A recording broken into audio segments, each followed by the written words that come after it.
Hi everyone and welcome back to Southside Dodge Rebels this week. We're outside the NMAX Centrium today. Inside they're getting ready for Agri-Trade. The Rebels of course are on their West Coast road trip. We've got highlights from the first two games for you. We've also got a fun chat with the Rebels captains about hockey and a few other things. Jared Waldo goes in the corners as per usual, and we've got all your news and notes from around the Western Hockey League. So let's kick off this week's episode by flashing back to this past Friday night, the Rebels visiting the Spokane Chiefs. Some spectacular passing by the Chiefs led to the opening goal in this game. A brilliant bit of tic-tac-toe between Mike Aviani, Todd Fiddler, and Brendan Kitchton. He taps home his sixth of the year for a 1-0 lead 4 minutes in. Rebels tied it in the second period thanks to a bit of puck luck. The pass from Brooks Maxwell goes off Turner Elson's skate, off Fiddler's skate, and into the net. No chance for Eric Williams on that one. It's 1-1. Williams responds by making a great pad save on this shot from Matt Bellerive. Rebels take their first lead of the night midway through the second. Great saucer pass by Elson finds Johnson streaking through the middle. He shelves the backhand deep past Williams for an absolute gem. Wyatt Johnson gets his first goal as a member of the Rebels, and it's a big one, giving his team a 2-1 lead. On to the third period. Joel Hamilton wins the draw to Brady Gaudet. His first shot is blocked, but he gets it right back, and he makes no mistake with his second try. It wasn't quite from the parking lot like his goal against Calgary, but Gaudet's second as a Rebel buys his team some much-needed breathing room. Johnson gets bumped at the blue line. Rebels would go on to kill the clock and kick off their 5-game road trip with a 3-1 victory. You know, we came into a building. It's pretty tough to play in. I mean, they haven't lost here yet this year, so that's pretty big accomplishment to come in here and a 3-1 win and whatnot. But you know, I think we just stuck to our game plan and did the small things right. And I mean, we're a hard-working team, and I think that we really proved that tonight. Game data brought to you by 247reddeer.ca. With their 3-1 triumph, the Rebels handed Spokane their first loss on home ice this season. So, with plenty of momentum to build on from that game, the Rebels took to the ice on Saturday versus the Tri-City Americans. Bolton Pouliot tees it up behind the net for Devin Fafford, who gets drilled by Connor Rankin in on the forecheck. Another big hit by the Americans here as Cody Teal tries to bat the puck out of midair, but is planted by Zach Ewan. Americans open the scoring just over 5 minutes in as Tyson Dahlman gets credit for the goal off of Michael Plutner's point blast. 1-0 Tri-City. They nearly take a 2-0 lead on this play, if not for a miraculous save by a sprawling Bolton Pouliot. Add that one to the save of the year file. Rebels tied up a couple minutes later. Mark McCoy's dump in eventually finds its way to Cody Teal. He spins and goes top shelf for his first of the year. Americans regain the lead before the end of the first. Malte Stromwall circles the net, waits, finds a wide-open Brian Williams. 2-1 Tri-City after 20 minutes. We've seen Wyatt Johnson pass. We've seen Wyatt Johnson score. Now we see Wyatt Johnson drop the mitts. He goes face first into this tilt with Lucas Nichols. Johnson holds his own as both guys trade a series of lefts and rights before hitting the ice. Not a bad little scrap. To the left, His Johnson throws down Nichols. Behind the net. Eric Comrie has been turning plenty of heads with his stellar play in net for Tri-City. Here he makes a pair of outstanding saves on Hayden Fleury and Corey Miette. Red Deer native Justin Fazer gives Tri-City a 3-1 lead with an absolute beauty. He blows right by the D and dekes out Pouliot for his 9th of the year. But the captain strikes back for Red Deer. Turner Elson comes from the corner and beats Comrie for his 6th of the season. 3-2 Americans at that point. But Tri-City would pull away in the third. Fazer blocks Pochuk's point shot and goes in uncontested. He blows it past Pouliot for his 2nd of the game and a 4-2 lead. Rebels with the extra attacker on the ice, but it's Williams who gets his shot away from his own end. He finds the open cage for his 2nd of the night. The Tri-City Americans win by a score of 5-2. 2 goals each from Fazer and Williams powered the Americans to this home ice victory. Patrick Bartosak came on in relief of Bolton Pouliot in the third period. Charles Inglis sat out the first 2 games of the road trip while battling strep throat, but he continues to lead with 14 points overall. Joel Hamilton leads the team with 11 assists. Things are ultra tight in the Central Division right now. The Rebels dropping as both the Hurricanes and Tigers have been hot of late. Here's what's up this week for the boys. Tuesday night, they visit the Portland Winterhawks. Wednesday, they're at Everett. And on Friday night, the Rebels finish off their 5-game road stint in Kelowna. As always, catch every broadcast with Cam Moon live on 106.7 The Drive. The Rebels recently kicked off yet another year of fun and learning by making their annual team visit to Annie L. Gates Elementary. Charles Inglis. Number 24, Matt Dumba. It's a great way to show kids what volunteering is. And it also shows that even when you're playing hockey, you still care about education, because they're coming in, they're working with kids and showing that they really promote learning and wanting to come in and work with them. The fact that we get to meet real hockey players, and they just show you what it's like to be a Rebel. We're going to be doing some writing with the kids. We usually interview the Rebel. The kids put them on the hot seat and ask them a few questions, and then the kids write a fantastic paragraph about the Rebel. It's nice to come down here and just hang out with the kids, and they really look up to us, and it's nice to just give them a chance to meet with us and see us, and I think it really makes their day. These kids are pretty excited to have me in here, and it's a nice feeling.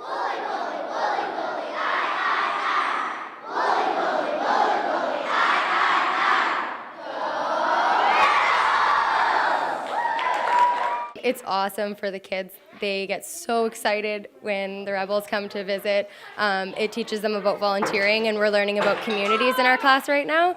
So it shows them that, dedicating your time to come and volunteer in our communities. We're working on patterning and math right now, so he's, hands-on with the kids. They love that. It makes them so much more excited to do the patterning and things like that, putting them to work. I think that's an awesome thing. I think it's a great thing to do. It's really good experience to work with the kids and help them develop. Pretty cool, because not every school really gets to do this, and yeah, it's pretty much once in a year time for us. Don't give up, don't ever stop. Yo, Rebels, come out on top.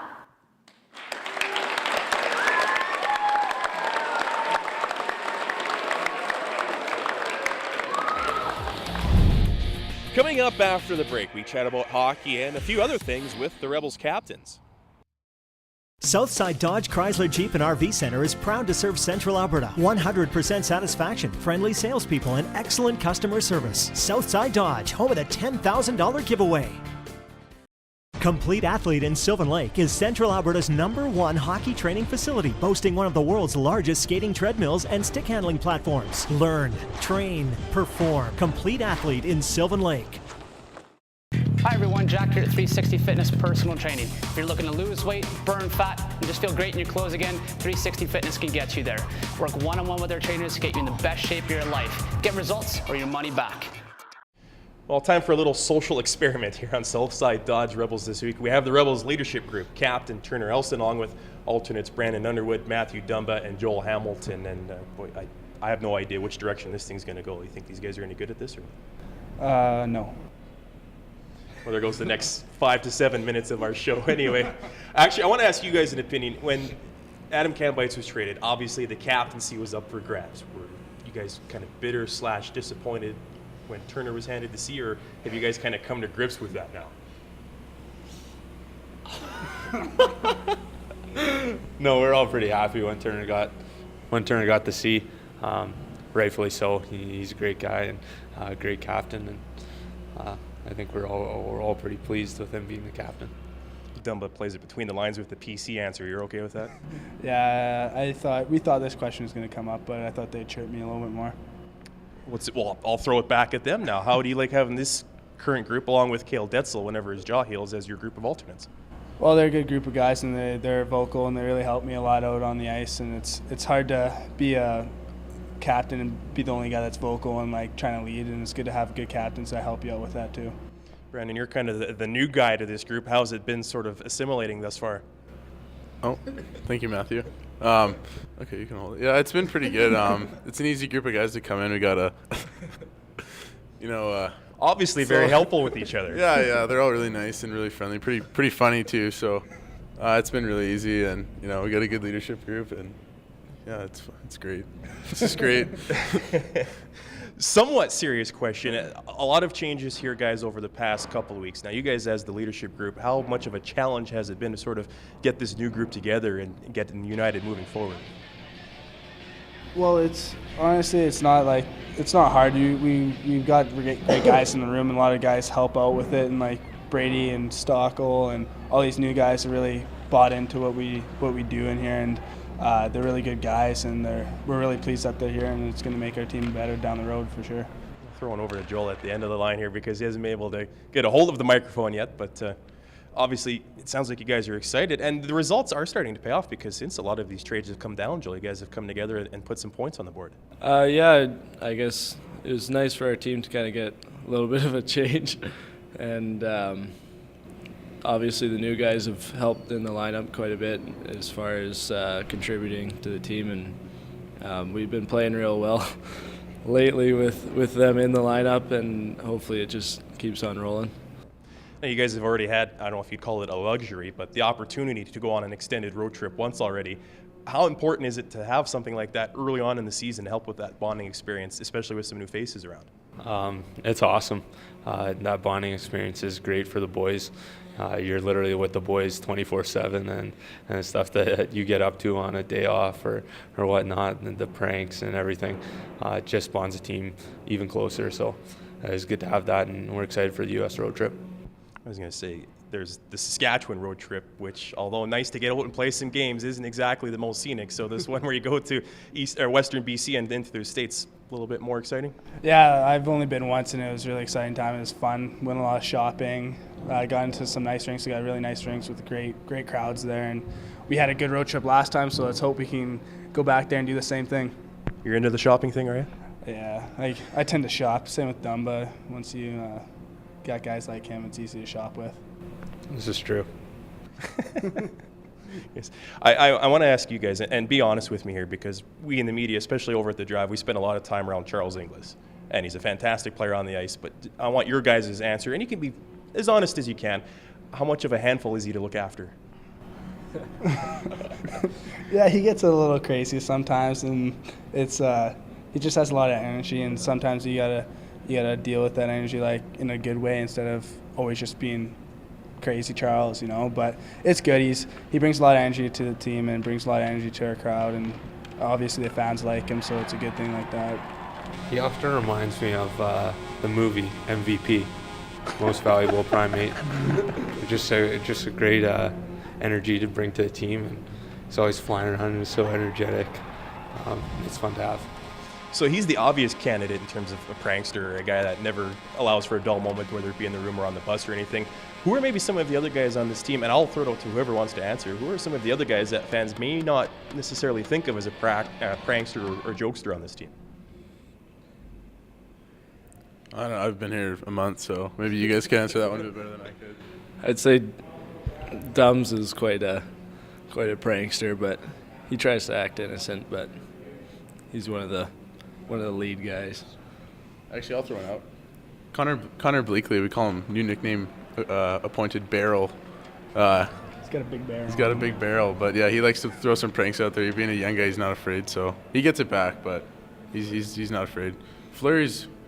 Him and Fleury, they're both... Yeah, Barrel and Fleury. Yeah, Barrel and Fleury, they're good. They're good 16-year-olds. They're fun to have. And a little bit of ruck. Yeah. Even like we have like a secret person that's doing pranks that we don't know who it is. It's just we come into the room, there's some water and some guy's sticks that are taped all the ways down, but it's a secret prankster that we don't know about.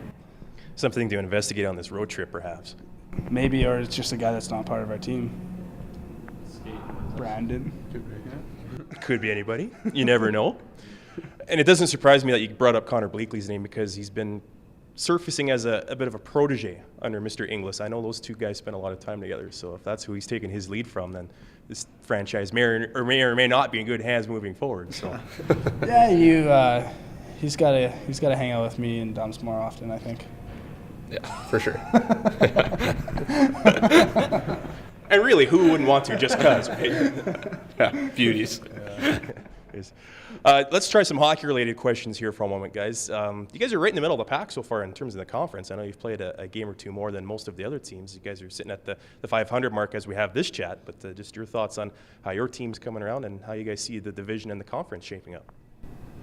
Well, obviously, we want to be the best we can be, and we want to be at the top of the board there. We want to be first, but right now we're starting to get games together and starting to play well. We've had a lot of bad games where we don't play well and we lose those games, obviously, but we just want to keep this ball rolling and keep going on and winning games. It's just what we want to do because we got a lot of games in hand, and if teams keep winning, we're not going to be in that spot for long, so we got to keep on going here.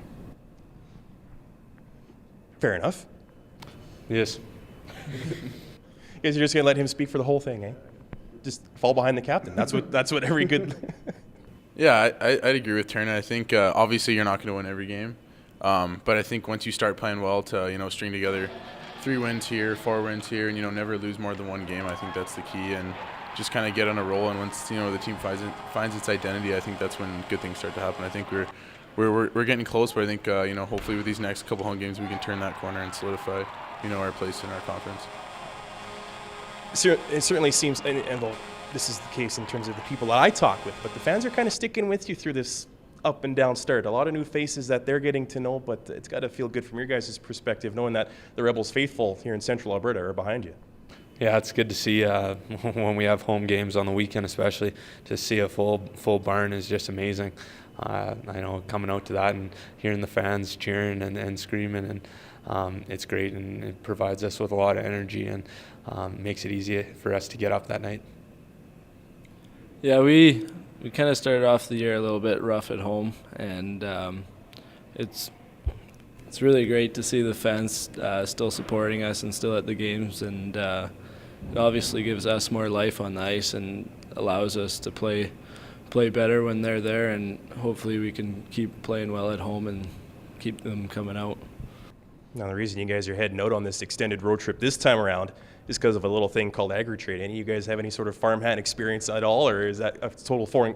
We're going to Hamilton already? Yeah, I guess I'm a farm boy, but... No, turn it around. Turn your hat around. Hamilton Farms. There we go. And... I'll hold it for you. All right, thanks, bud. Tell us a little bit about Hamilton Farms. Real good beef. Yeah, just north of Cochrane we got Black Angus cattle, and we do a little bit of grain farming too, but not a whole lot. And my dad might come up for this AgriTrade to see all the new equipment that goes on here. Apparently it's pretty unreal, and it's known worldwide, I guess. But I don't know a whole lot about this AgriTrade, but... Now, is it ironic? Like, does Dad come to home games too, or is this kind of ironic in that you're leaving the rink and he's actually coming to the rink for once? He gets up to pretty well close to all the home games, but I guess it's a little weird that he would be here when I'm not. Either way, never a dull moment, no doubt. Hamilton Farms, by the way, check it out near Cochrane. Guys, any final thoughts as we end this segment and you guys head out on this extended road trip here? I know with the AgriTrades, we always had a crazy idea of a paintball game in here with all the equipment in the arena. That'd be something cool. I never heard of that before, actually. Oh, okay. I'm an idiot. We'll end it on that note. I think it's a brilliant idea. We should pitch that. Or just do it as a segment on another show. We'll take you out to a paintball range and just have at her. Yeah. Rookies get owned by us. No shirts. No shirts for the rookies. Yeah, no shirts. Tomes wants to come in on no this. Buckies So. either. No shirts for He said he wanted to add on this. Hey, Bryce. Tomes. He's just standing here shaking his head at you guys with good reason. Yeah. Hey, thanks very much for doing this, guys. All the best on this U.S. road trip, and we'll see you guys when you get back here post-AgriTrade to the NMAX Centrum. Thank you. Thanks. There you have it, the Rebels Leadership Group, Captain Turner Elson, Assistants Brandon Underwood, Matthew Dumba, and Farm Boy Joel Hamilton. Time now for our weekly Train Like a Rebel segment. Here's Jack from 360 Fitness. Hi everyone, Jack here from 360 Fitness Personal Training. What we're chatting about today is pre-workout or pre-game nutrition. Okay, so what you're looking for a pre-game nutrition or pre-workout nutrition is 2 things. You're looking for energy and recovery. You're looking for both ends of the spectrum. So you're looking for 2 main compounds in your pre-workout meal. Try to have your meal about 1 to 2 hours before for your game or your workouts. For carbs, what you're looking for is a low glycemic, long chain carbohydrate. Something like a whole wheat pasta, brown rice, jasmine rice, basmati rice, oatmeal, quinoa, that kind of thing.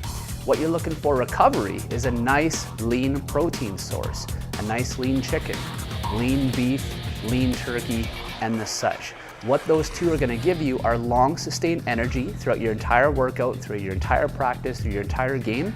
Also, the protein is going to help you with performance and recovery for the next day already. Coming up after the break, we go in the corners with Wally, and we bring you news and notes from around the Western Hockey League. Hey Red Deer Rebels fans, have we got the show for you? Southside Dodge Rebels This Week is your #1 source for everything Rebels. Highlights, interviews, stats, and exclusive behind-the-scenes features brought to you each and every week by those who have their eye on the Rebels all season long. Southside Dodge Rebels This Week, weeknights on Shaw TV.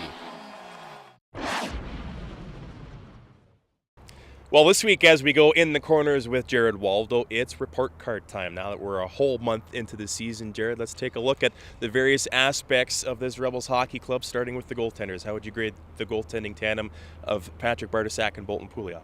To start the season, I would say an A-. I think the goaltending's been a strong suit for the Rebels so far this season. Some off-ice issues with Patrick Bartosak and a slow start to begin with, but he's really come around lately and played some of the hockey that we expected from him as the season gone on. And Bolton Pouliot certainly last season kind of started to get better as the season went on and finished very strong.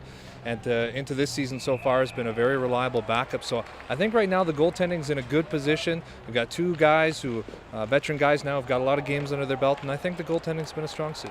Yeah, I think we're seeing it for the first time in a few years where the Rebels have two reliable options, whether it's Pouliot or Bartosak getting the start. This team seems pretty comfortable with either one, so I would probably go along with that A- grade. Let's take a look at this group of blue liners. You obviously know what you're going to get with Matthew Dumba, but outside of him, the cast of characters has changed a little bit. What do you see from this defense? Well, in terms of a grade, I'd say a B-, I guess. I think coming into the season, we weren't sure exactly what we were going to get from the Rebels blue line. There were some question marks. Matt Dumba, obviously, being a first-round pick for the Minnesota Wild, you know what you're getting from him, and we've seen that from Dumba so far. You bring in some pieces. Brandon Underwood, a veteran guy who's going to come in and mentor the young guys. I think he's done that. He's done a good job of that. Hayden Fleury, again, as most rookies, you come in a little bit slow. You start to learn your way in the WHL, and since being paired with Underwood, his game is really elevated. So I like what you see from them. And then after that, I mean, there's been so many bodies that, what are you getting from Cale Detzel? I mean, we haven't seen a whole lot of him, just, a handful of games to start the season. He got injured again. He was injured last year, so we know kind of what to expect from him, but we're not exactly sure where it's going. And then you've got your Devin Faffords and Brady Godet, who's come in and played well since he's being acquired. So, and then Riley Boomgarden. There's some pieces there that you're still trying to define where they fit on this team. Jan Bittner's had a very tough start to this season, and we're not sure what his future lies or where it lies with the Rebels. But I think it's a bit of a mishmash. You've got three guys or so, I think, that have really stepped up and play a good role, and then after that, it's still trying to fit the pieces in and who fits where. I think it's a definite work in progress, and it should be fairly exciting, I think, to see what happens when Detzel works himself back into the lineup. Hopefully he doesn't get hurt for the rest of the season. For once, we can see what he has to offer. Speaking of works in progress, this Rebels group, the forward group, they've got some good pieces. They brought in some newer guys like Wyatt Johnson and the like are starting to work themselves in. How do you grade this group of forwards overall? I think this has been the weakness of the hockey club so far. If I would have put a grade on it, I'd say a C to this point. You know what you're getting from Charles Inglis and Turner Elson, and you're getting that so far. Matt Bellareeve's come in, and he's played well, and he's really solidified some offensive output. But after that, it's, Connor Bleakley's got one goal on the season, or, it's Jesse Miller, who had a great training camp and come in and had a good preseason. Well, he has no points on the year so far. So I think it's been a bit of a tough go. Some of these players that you thought, like a Joel Hamilton, he's dishing the puck well, but you're not getting what you expected offensively. So I think, again, with bodies coming in, bodies going out, it's still defining where they fall on the depth chart.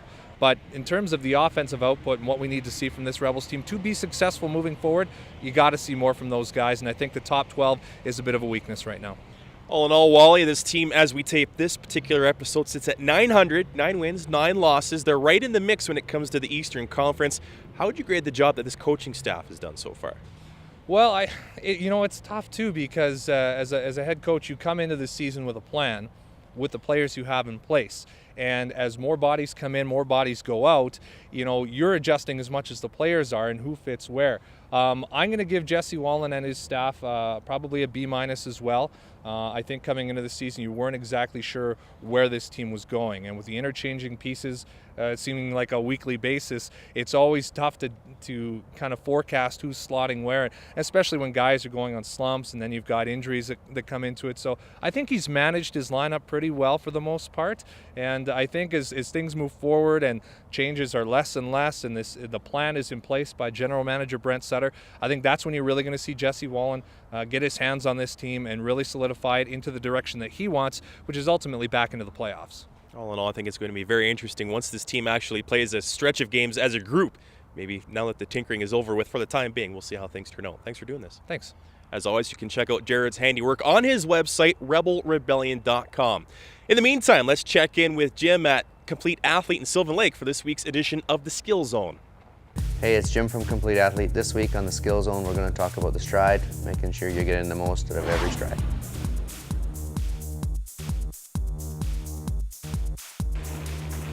Striding in hockey gets you where you want to go. Lowering the body into proper posture will allow the athlete to maximize stride length. 3 joints must be used, those being the hip joint, knee joint, and ankle joint. On the treadmill now, the athlete is demonstrating proper striding technique. His gliding leg is on the 4 slot while his striding extension is at the proper angle. Generally speaking, 45 degrees away from the body is typical. For more information on striding or the skating treadmill, it can be found on completeathlete.ca. Thanks, Jim. Now it's time to check in with news and notes from around the Western Hockey League. Team BC struck gold at the 2012 Western Canada U16 Challenge Cup with a convincing 9-3 win over Team Alberta in Sunday's final. Jansen Harkins racked up 4 goals, including a hat trick in the first period, and an assist for a 5-point effort, pacing BC to victory. Harkins, a first-round pick of the Prince George Cougars in the 2012 Bantam Draft, earned Player of the Game honors for his 5-point outing. Rebels prospect Taz Berman turned in a 33-save effort for Team BC. This one was a no-brainer, as Kamloops Blazers forward J.C. Lapon was named the Husky WHL Player of the Month for September and October. The 19-year-old forward had an incredible start to the season, 40 points in 17 games. Cam Lanigan of the Medicine Hat Tigers was named the Vaughan WHL Goaltender of the Month. The 20-year-old posted a 6-1 record through September and October with 1 shutout. His remarkable 1.80 goals against average and .941 save percentage led all Western Hockey League goaltenders.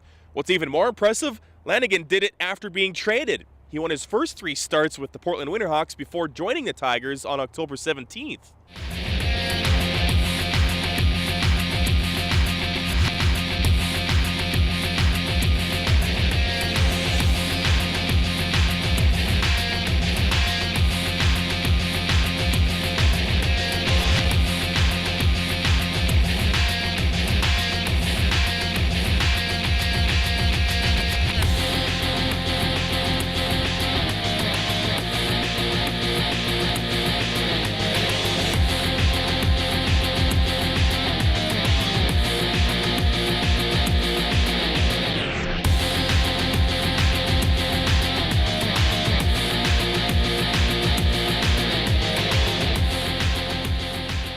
Well, that about does it for this week's show. Don't forget to visit our website, rebelsthisweek.com, and send us your feedback. Also, hit us up on Twitter at rebelsthisweek. We'll see you next time. Sit ahead to Tanner Amberley. Around 1 man. Deeks around another. Inside left circle. Scores! Comes out with it. We're scoreless for here in the first. Rebels hosting the Hitman. Long shot. Score!